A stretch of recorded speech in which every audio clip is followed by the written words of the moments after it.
Hello, my name is Simon and I'm a GP in Mountain Ash, which is just a turning off the road up towards Merthyr up the A470, and my wife and I, Sian, are both members of Glenwood, and we've been GPs there for the last 5 years.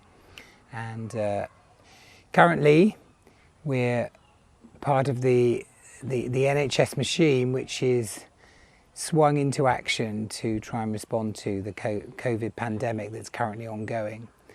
And it's been an amazing time to be in a team of great people at the practice, and we're privileged to lead that team as we run the practice there. I've had this COVID virus because we've been tested as part of the NHS. We had testing done, and it has actually taken us quite a few weeks to get over it, and felt very tired and lost our sense of smell and taste, which was terrible for chocolate and coffee, but gradually we're getting there. Yeah. So we've had the opportunity to do remote working like a lot of people, and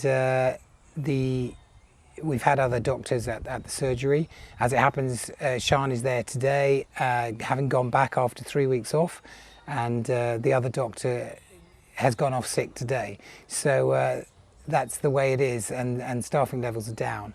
But we are working, doing general practice. I mean, in your own general practice, you'll probably find it's completely different to how it was a couple of months ago.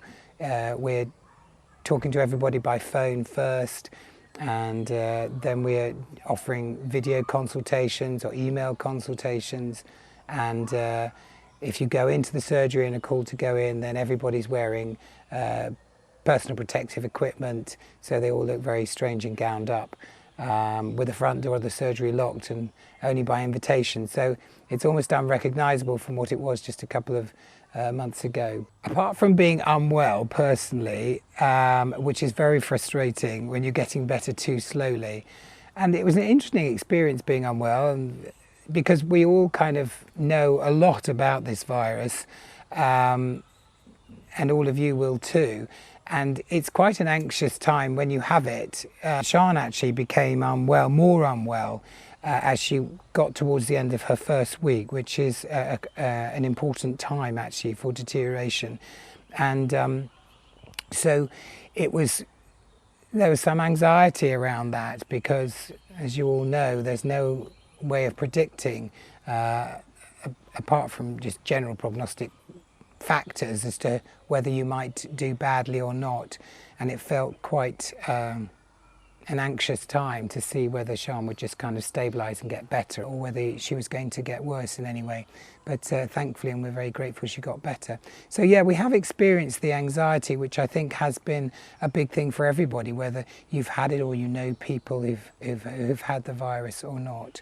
And I think certainly for the staff that we work with as well, I mean, I think we've all seen a lot on the television from ITUs up and down the country, and people giving their personal stories of just how difficult it is on the front line in ITU and acute medicine in the hospitals. And it is a huge personal sacrifice, both physically and mentally, emotionally for people. And people are doing that in the NHS, but also at the same time worrying for their families, going back to their children, their partners, their older parents. And I think that's a big shared experience for the whole country, is the anxiety that this brings and how we respond to that as well.